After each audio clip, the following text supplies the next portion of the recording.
Good evening, and thank you for coming this evening. I'd like to introduce the man of the evening, our special guest, former mayor of Long Beach, Honorable Ernie Kell. Thank you. Okay. And in 1984, then Councilman Kell was first appointed by his council colleagues to the office of mayor, becoming the second native North Dakotan to hold the position. You know who the first North Dakotan was? No, I did not. Mayor Wade. Oh, I didn't know he's from North Dakota. Yeah, Mayor, was it what was it? Edwin May, yeah. I thought he always had some good qualities. That's right. After arriving in California with his family as a teenager, Mayor Kell has at various times been a sailor, a soldier, an engineer, a real estate developer, a politician, and an aviator. And in 1975, Mayor Kell was elected to the City Council representing the 5th District, which covers the northeast section of Long Beach and I believe is probably the largest geographical district in the city. That's correct. Yeah. And in subsequent elections, he was reelected with increasing margins until in 1986, he became the first Long Beach council member ever reelected without opposition. In 1988, after an amendment to the city charter, Mayor Kell won the first election, ever election for a full-time voter-elected mayor. Altogether, he served as mayor for 10 years. Correct. And more recently, his wife Jackie was twice elected councilwoman, and she's here with us. And I want to say hello to Jackie. And she served both as the councilwoman and as the vice mayor as well. Between them, the Kells have served 27 years in City Hall. Let's have a big round of applause for Mayor Ernie Kell.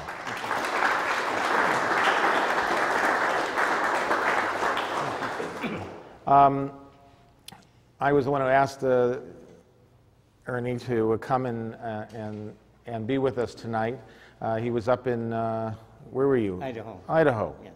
And enjoying some time up there with his wife, and I guess you have family up there too? Yes, my son and his family live up there. Yeah.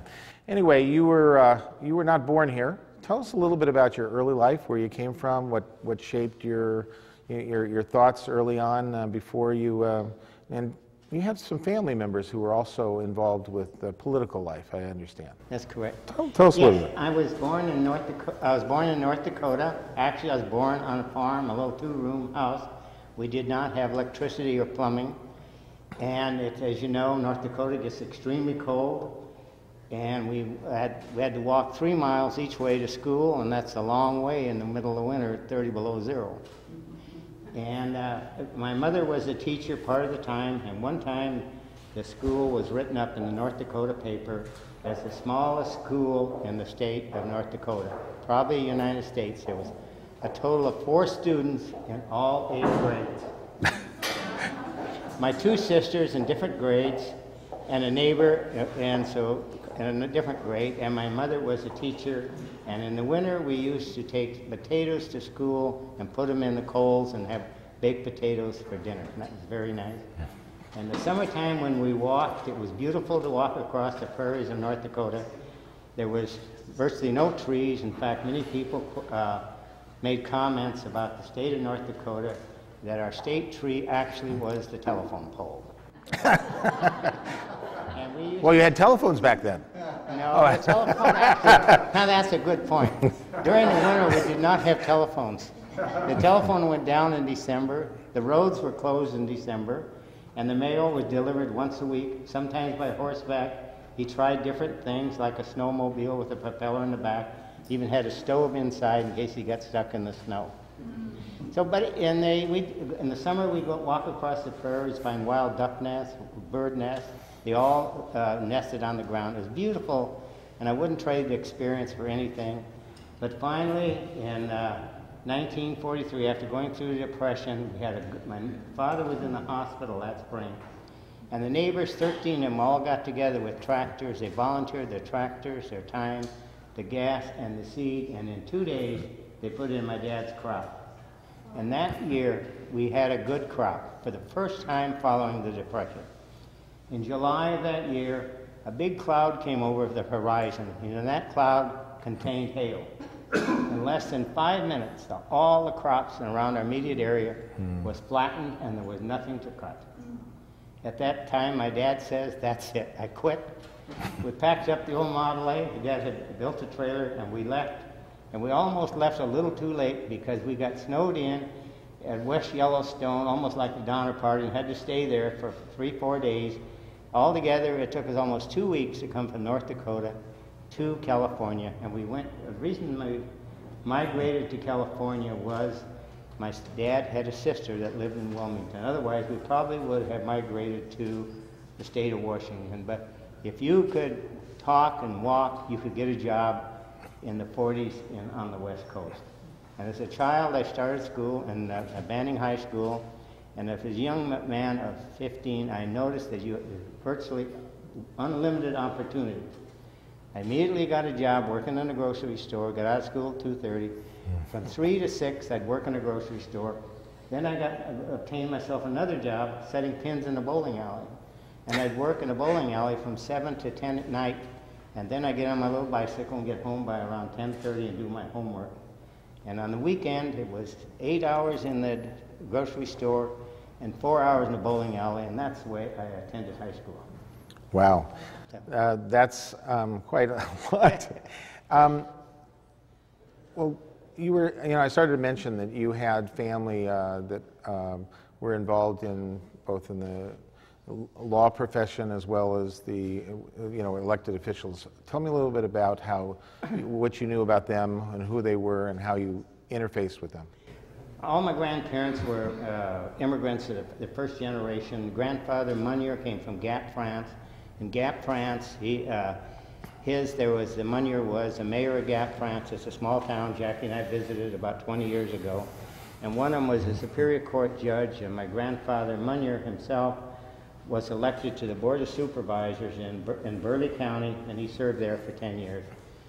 My grandfather Kell came from Sweden, and he was elected to the State Assembly. In fact, grandfather Kell and grandfather Munier ran against each other in 1919, one a Republican and one a Democrat.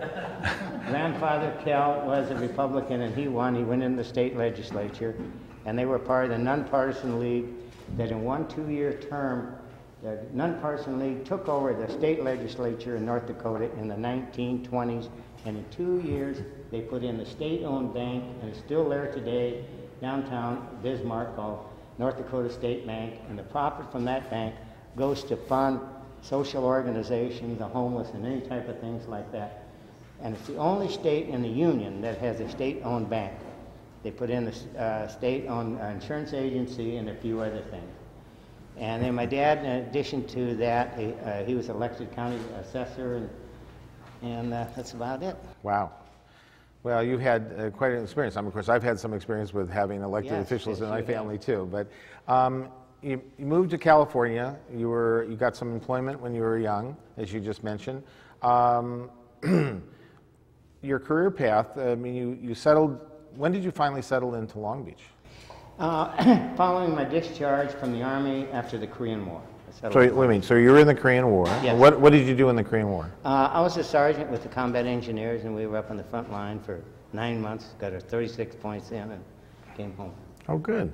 And when you came back, you got involved. You moved to the Long Beach area. Yes. And were you involved with anyone at that time? Did you married or not married? I was not married. I attended college at night. I had a full-time job working as a draftsman, and I attended college 4 nights a week and was taking 12 units, which is full-time. In addition to that, I had a part-time job. What kind of work did you do? Draftsman, primarily, engineering. And what did you do? Tell me a little bit more about what you did to make money after you were draftsman. What else did you do? I opened my own business at the age of 28, providing shop detail drawings, structural drawings for steel fabricators. And in essence, I've been self-employed since the age of 28. And what year would that have been? Oh my gosh. Oh, I'm sorry. Little turn of the century, I know that.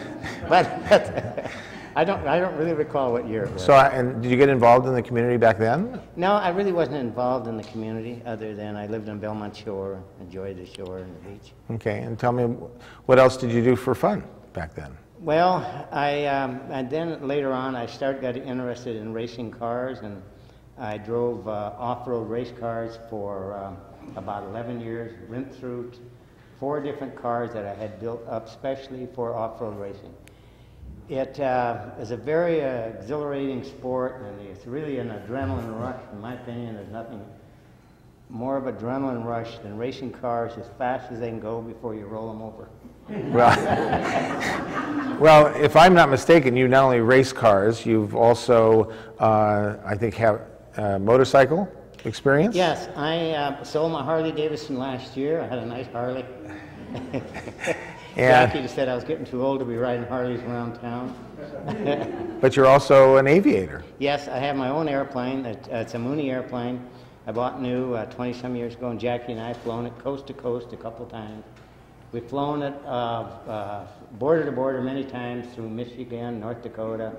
We've actually flown it pretty much all over the United States. It's a Mooney, if you don't realize, it's a fast little airplane. It seats 4 people. It's economical as far as airplanes go, and it's fast, has a good range. And it's a lot of fun. And you've never taken me in the plane. Oh my gosh, Evan, I didn't really know you wanted to go. You're right. Several times you've asked me, and several times I've been busy. I haven't been able to go. But no, but the fact is, you know, you've loved aviation and whatever. Tell me, you know, you've told us a little bit about your early life. You told us a little bit about how you came here and got involved. I assume you financially were becoming solvent during this period of time, a little bit different than what your parents might have gone through back when you were young. Yes, I decided I had enough of poverty as a child. And I knew that I was never going to inherit any money, so the only way I was going to work my way out of poverty was working, and that I did. I was very good at working. And by the time I was early 40s, I had actually accumulated enough property and money where I could do what I really wanted to do, and that was enter political life. I had a lot of admiration from my father, my uncle, and my grandparents who were in politics. I believe it's an honorable way that you can help people achieve some of the dreams they have, and politics is a very good way of doing that. Now, was there any specific issues that, you know, a lot of people who've gotten involved in, you know, running for office or being involved in political life are upset about something, or they want to change something, or there was something that is concerned them? Was there anything in your life or at the time, anything that was going on that you felt you needed to address? The biggest issue to me, and I really got obsessed with the issue, my wife Jackie, in addition to being a high school teacher, also has a law degree. But the issue that bothered me the most is the way that we have our automobile insurance. I strongly believe the ideal way is through no-fault insurance. I've studied that, I've read about a lot of books on this issue, and I still strongly believe in it. But I felt that if I were in political office, maybe I could make more of a difference to get no-fault insurance to the people of California than if I were just a businessman doing that. So that was the thing that motivated me, and I first ran for the Assembly in 1974. Obviously, I wasn't successful, but I learned a lot, and I think I made an impact. I made that an issue in that campaign, and then the next year I ran for City Council. And I led that. Also, I was successful in getting the League of California Cities to endorse no-fault insurance. I attempted to put it on the ballot. We qualified for signature gathering, but after $250,000, we felt we'd spent enough money, and we quit and gave up on it. Plus, we're running out of time. So no fault didn't really ever unfortunately pass, but no. You found yourself now running for office in the city, and you won. Tell us a little bit about that first election and what was different about that compared to some of the other elections. Well, in that election, we ran district-wide, and there was 13 candidates. And thanks to a lot of good people, the Sobieskis, the Friedlands. Who are here tonight, one of them. Yeah, the Friedlands, Ann Trumbo and her husband Jim, and Joy Dowell, who's no longer with us. All of these people helped me, and I don't believe any of them had ever worked in and Ruby Sobieski wrote more letters and typed more things than anybody has ever done. And I don't think these people have ever been involved in politics, and I think they kind of shared my dream that maybe we could make a difference. Well, I think you're we'll discover that you did make a difference in a number of areas as we go along. So you got involved in the community, first running for the assembly and then now running for the council. And there was in those days, as you pointed out, the elections were you first had a primary in the district that you were running in, and then it went to a citywide election, and that ultimately changed. But how did you run citywide when you only, I realize the city wasn't quite as large as it is today, as far as population, but what was the challenges there? It was a tremendous challenge. You could walk the district, and people liked the idea of walking. I think Wally Edgerton and I probably were the first real walkers way back in the 70s. But then when you went citywide, it was impossible. So you either had to have a lot of money to get your mail out, or you had to get the endorsement of the press telegram. And so all the walking you really had to do then was to walk over to Sixth and Pine, get their blessing, and generally you would be elected. And you'd also pick up the Chamber of Commerce endorsement. So in my opinion, and a lot of opinion of a lot of others, the same group that I just mentioned that helped me, felt that there was a better way, and that was district elections. We have district elections for state assembly, the Senate, for our Congress, and all these people. They don't have congressmen, affects everything we do, but they don't have to run all over the United States. Or does the assembly have to run all over the state? We elect our own people to go and represent us, hopefully in a very honorable way that we thought they would when we elected them. So you got active in that movement and helped push that forward? Yes, and we had to gather the signatures because you can a couple of ways of getting a change in the charter, and that was a charter, big charter change, probably the biggest charter change that happened in Long Beach in probably 80 years or better. So we had to gather the signatures, and the same group of people led by Sid Solomon, the citizens involved, and many other people. Labachi, Long Beach Citizens Involved? Yeah, Long Beach Citizens Involved were the active ones that really led it. I helped from my position on the city council. The Sobieskis helped, the Friedlands helped, the Frumbors helped, and many other people. And we got it on the ballot, and we had to work like everything to get it passed. The voters passed it by a good margin. But in a couple of years, the Chamber of Commerce and the Press Telegram decided their interests weren't being represented as well as they thought it should be. So they were successful in talking the majority of the city council to put it back on the ballot and try again. The citizens involved, and those people, the council wouldn't listen to them and put it on the ballot, but they did listen to the Chamber of Commerce and the Press Telegram, and they put it back on the ballot. And this time, we had to raise a lot of money. My wife and I were one of the major contributors financially to helping to get the mail out. And it passed bigger than ever the second time. People liked the idea that they knew their council members, other than somebody that lived in North Long Beach representing them in East Long Beach, etc. Well, there's been a lot of, of course, when I got elected to the council, already, they'd already had 2 or 3 elections, with district elections just only in the district. And of course, you were right, walking precincts and talking to people door to door was an important thing. But there's been some criticism, of course, of that system because sometimes people feel like these are your little fiefdoms and so on and so forth, and you don't really understand or represent the rest of the community. How did you feel about that? What did you do? Well, that's a valid argument, and some people are probably still upset about it. But if you analyze the system in the United States, it has its flaws, but it's probably the best system in the world.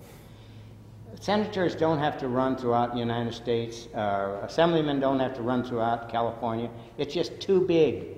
So we have to break it down into districts as opposed to running citywide. On a smaller city, Long Beach is not a small city. It's 450,000 people.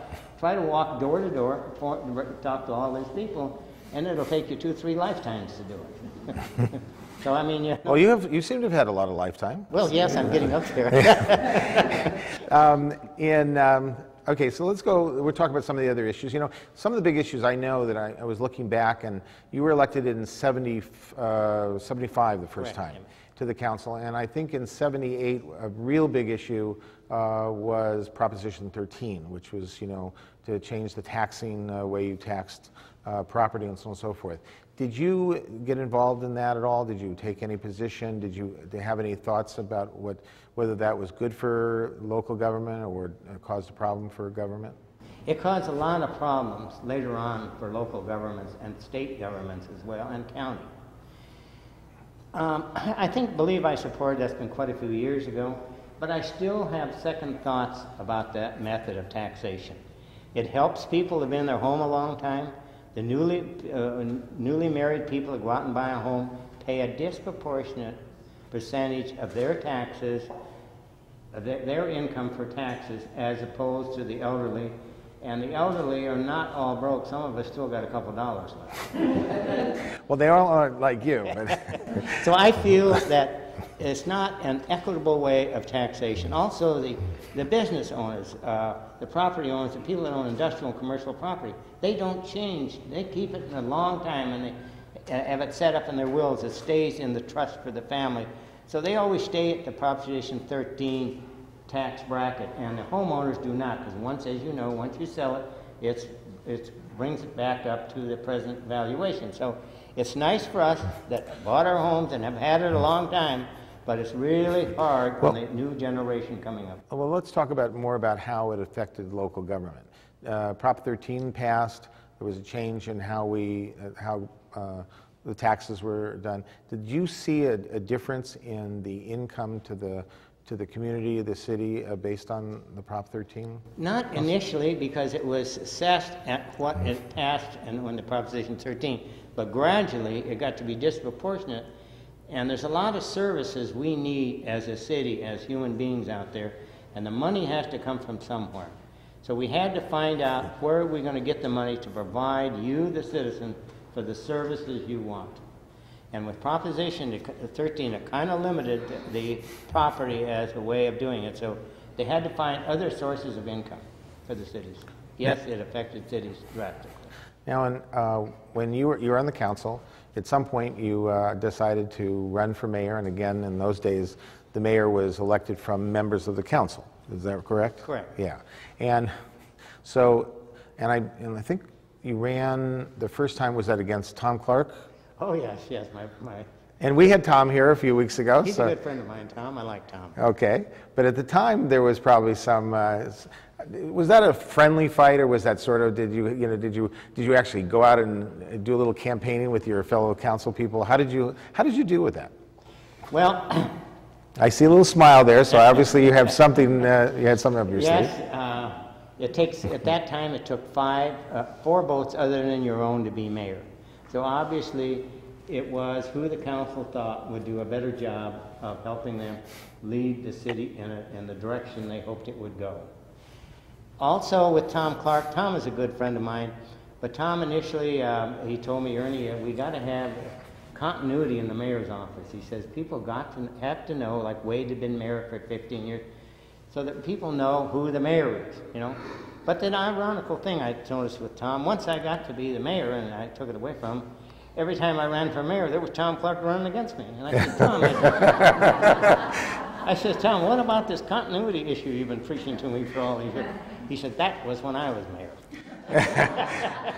Well, you had a little bit of a falling out with Tom during some of that period of time, and I think if I remember reading some of the stories, and I sort of remember a little bit when I was not quite on the council until a little bit after that, but he thought that there was something called the Kell machine, if I remember right, the quote, the Kell machine. Tell me about the Kell machine. How did you, what was that all about? That was just a myth that Tom tried to dream up to try to get the mayor's office back. That's all that was. So there was no, in your opinion, it wasn't any machine. But you know, one of the things, and I'll probably, maybe it's a little editorializing here, and let me just say that I was on the council from '86 to '94, so I had a number of years to spend with you and with the other members of the council. And one of the things that I thought you were absolutely wonderful at was your ability to be able to bring people together in a more friendly way and try to find consensus building. And that was one of your strengths, I thought. during a period of time. We may not have always agreed, but I found that your consensus building was good. And that was because you tended to try to get people together for a regular meeting, you know, dinner for various, when we went to various you know, conventions or things that we did, you tended to be the one to put that together. Did you do that on purpose, or did you have some ulterior motive? What was your thoughts on that? Oh, that's... Well, I can be honest with you. I served with, I think it was about 23 different council members. And today I do not have a bad thought to say about any of them. They're all... Oh, wait a minute, Unisato's in here. No, I'm just kidding. Go ahead. I saw you, Eunice. So I think a lot, you know, and I'll be honest with you, there's, in my career in the politics and business, I have seldom known someone who I did not like. I mean, I find something likable in all human beings. In fact, my wife, Jackie, sometimes, Evan says he didn't agree with me all the time. I tell you what, sometimes Jackie didn't agree with me all the time either, so don't have to feel so bad. But I tried to bring the council together because it was important that we all attempt, 9 of us tend to work together, not get too separated. I know Eunice and some of the others probably felt that that's not exactly true, but that was my objective. Okay. Now, you were mayor you were elected by the other members of the council, and were you ever vice mayor? Yes, I was. Okay. And that's something you have in common with Jackie. But you were elected mayor by the other members of the council for a couple of terms, and then at some point there was a move to have a citywide election for mayor. And of course, you ran in that race. Tell us a little bit about that race and what transpired. The race for full-time mayor? Yeah. Yeah. I ran against Jan Hall, and she's a nice lady as well. Come over. I don't care if you ate too much garlic this afternoon for lunch or not. Right. Evan said he did too. I told him already. But that was a difficult campaign. We attempted to walk the district, worked hard. The same group of people helped me the first time, the Sobieskis, the Friedlands, the Trumbors, and the Joy Dolls of the world, and all worked together, and I was successful thanks to their help. When that changed, though, when I went in at the citywide election, the mayor lost the vote. And the mayor became pretty much, it was more difficult to set the agenda when you didn't have a vote among the players. It's almost like playing poker after you've gone broke. You don't have any money to bet. You can't really negotiate much when you don't have, the vote is the key, or a good veto is the key for a mayor to be able to work with the council successfully. The biggest disappointment I found in politics is when I enjoyed the mayor at large because I wasn't so beholden to the city council, even though I cared for them. But I didn't have that vote, and that limited my ability, I thought, to work as successful with the council, because I couldn't veto it. But I could veto at that time, but they could just override it with the same 5 votes they had. So unless it was a budget matter. Unless it was a budget matter. But that was a difficult time, but it was an enjoyable time. Now, it's interesting you brought up the issue about not having a vote.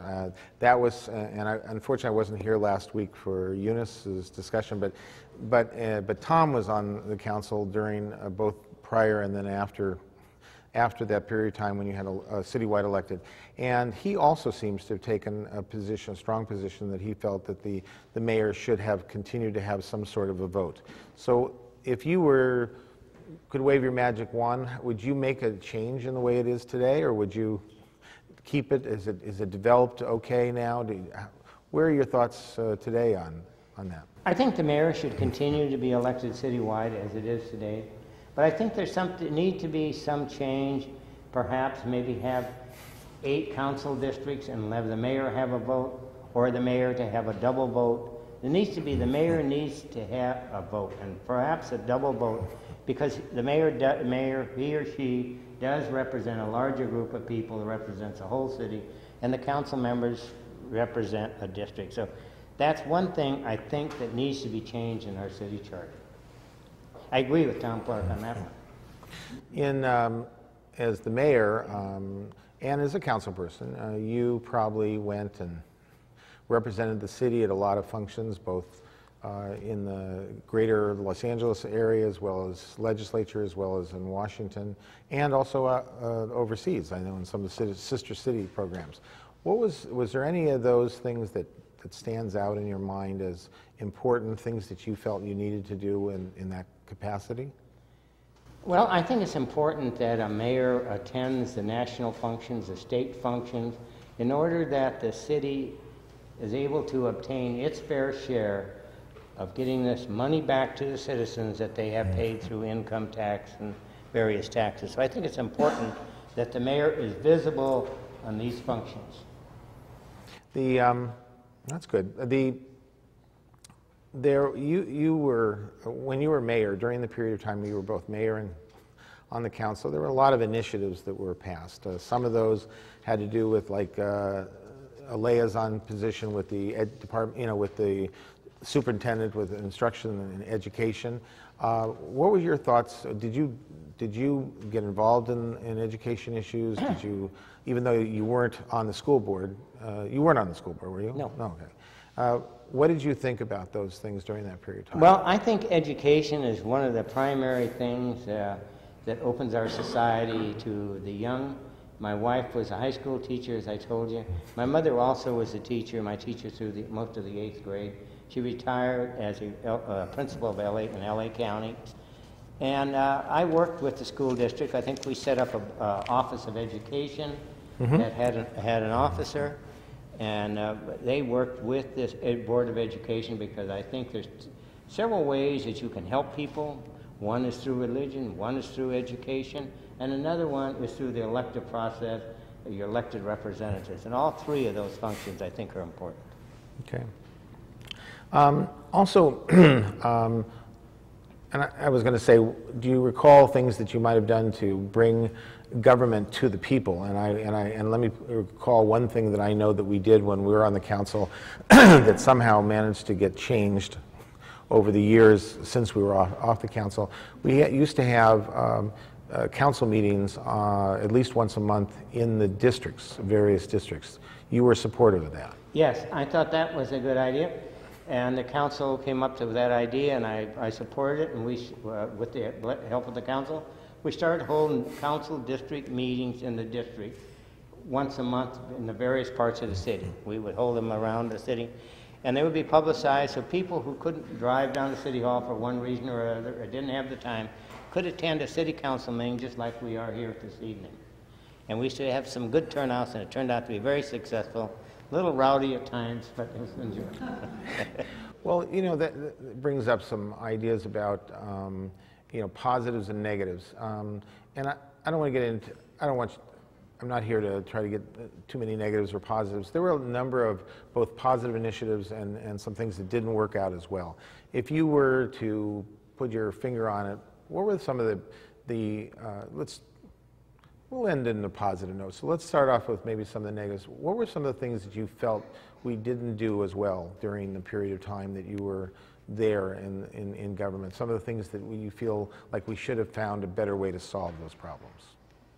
Well, and I might point out a couple of thoughts that I had was, the dealerships, we lost a lot of the dealerships at Signal Hill. We lost, there were some riots and things like that, which we'll get into maybe later. And there were a lot of positive things too, so don't get me wrong. I mean, we're going to talk about those as well. But tell me about some of the things that you felt badly that we didn't deal with maybe as well as we could have.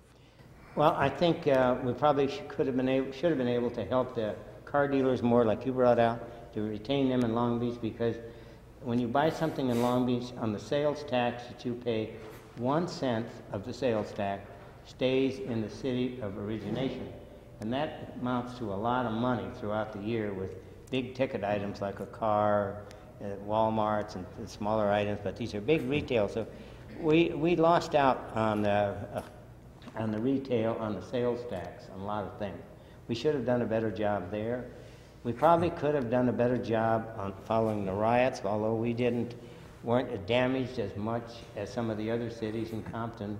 But we recovered very quickly, I feel, from the experience of that riot. You know, we'll talk about just a little briefly, 1992, the Rodney King incident and the riots. Sure, they started up maybe in LA, but they seemed to spread to Long Beach quite a bit. Do you recall, you know, we had a number of fires and destruction and so on and so forth.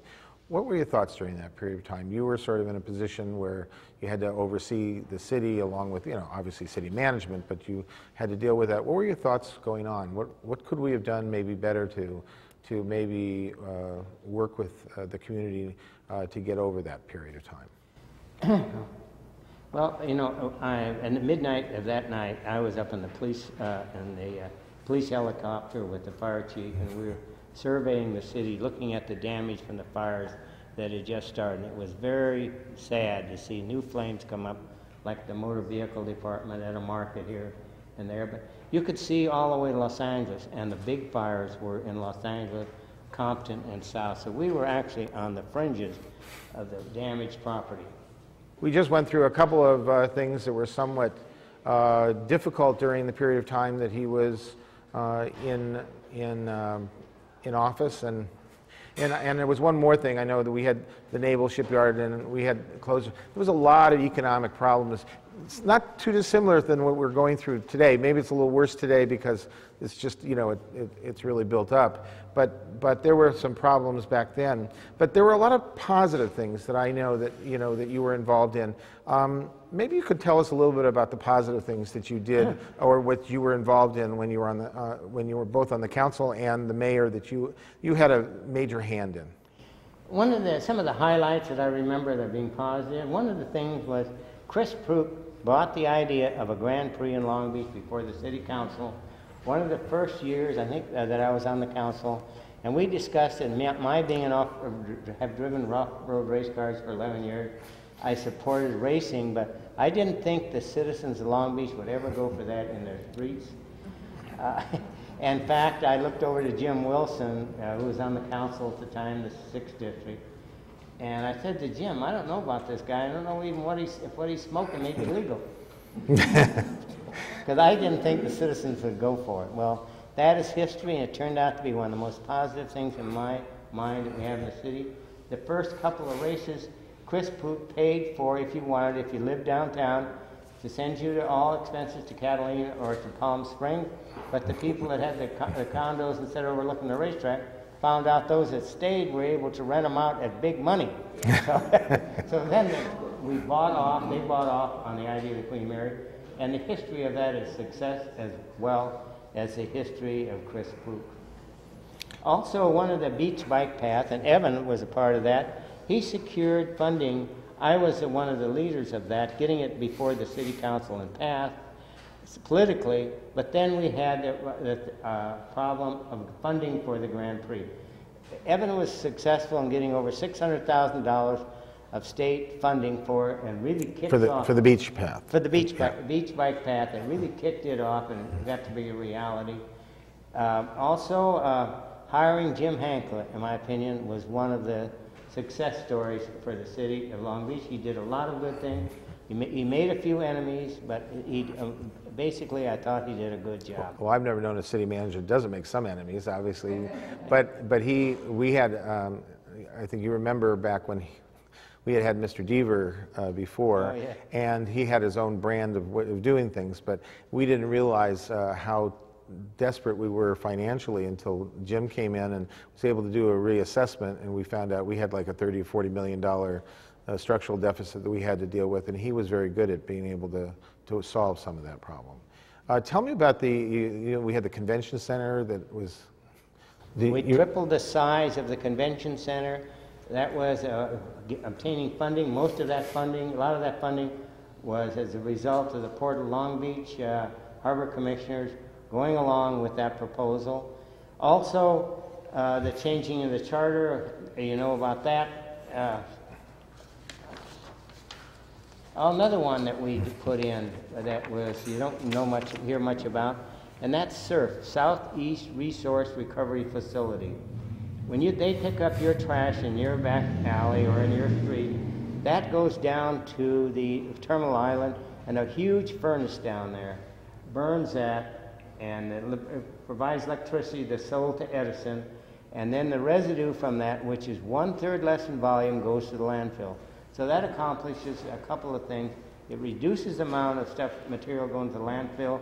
Also, we get electricity from that sold to Edison and with profit for the city.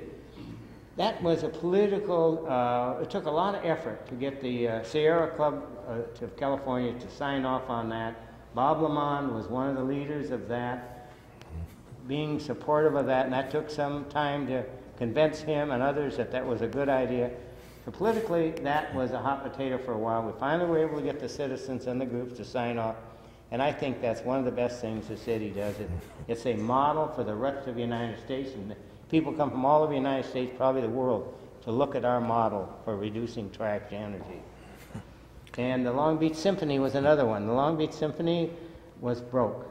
I put together a task force that was basically, I believe, headed by George Murchison and other businessmen and women, and Lane Hutchison was one, not necessarily patrons of the art, but those that had good business sense. And they structured a program for the symphony, so it's in existence today. And if it hadn't been for their effort, I think the Long Beach Symphony would have been so long gone that we wouldn't even realize it ever existed. So those are some of the things that I feel that. Well, those are very positive things. I mean, I think there were a number of others as well. Tell me about, you know, it's funny, I know we were talking earlier about when you ran for mayor and you first took a mayor, something interesting happened then. Tell the audience what happened. Well, the second day that I was, after being elected to the mayor by the city council, my secretary of the front came into the office and said, there's somebody on the phone here. They want to know who the mayor is because they're going to come down and they're going to shoot him. I thought to myself, Christmas. I've only been a mayor 2 days and they already want to shoot me. So I told him, I said, tell him Tom Clark is still mayor.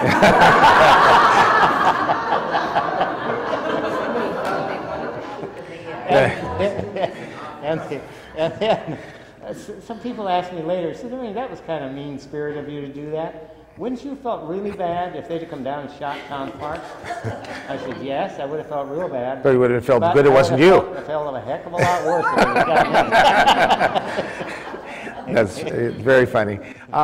You know, you were talking about the Grand Prix as being one of the premier things, and the other second largest, probably one of the second largest things, is the Gay Pride Festival and whatever. During when you were in mayor, that was when there was it was a big change. What were your thoughts during that period of time? Well, that was a big change to people to recognize that these people have reserved the same dignity and respect as everybody else. And it took a while before the parade was accepted. And now today it is, I think it's close to 100% being accepted, as close as the Grand Prix is. And that, I'm thankful to see that happen for the people. Good. Well, you know, this completes the formal portion of the Historical Society's oral history interview with you, the mayor. However, we want to, there's a few minutes remaining, we're going to have questions for the audience. I think the question is, and just for the mic, so that they might not have picked that up, you were involved with the making sure that we had a historic preservation department and with someone specifically hired to work on building and historic preservation. What are your thoughts on that? Well, obviously I like the idea because I was the one that proposed it to the city council. But that was following my first election as the mayor.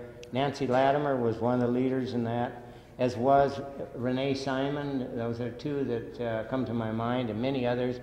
And for the first time, we had a historical preservation officer that helped identify city structures, et cetera, that should be preserved for the future generations. And I think it's been a success, and I think we should continue, the city should continue funding that office in the future. Well, it's unfortunately right now they're talking. Our preservation officer is actually leaving, and they're talking about, the city is now talking about not filling it because of the budget shortfalls. So so maybe some of our city leaders will hear your cry, your plea to have that maintained, because that is a valuable service that we produce. Any other questions? Yes. Who can have a good dinner tonight? A good place for dinner. Where's that? Where's a good place to dinner? Now, who could have possibly asked that question? Go ahead, Ernie. Tell them a place with maybe would that be a place where they actually have a meal named after you? Yes, I'm no honor. That place has a menu. I mean, The name. What's the name? The name. Well, it's a place that that I'm going right after this at 8:30 for a nice spaghetti dinner. Ernie Kell special. That's the name of the dinner, named after me. And the restaurant is within walking distance of here, and it's called Nino's.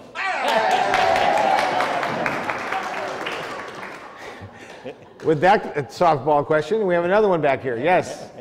Why don't you repeat that again? I want to Okay. be sure I got that.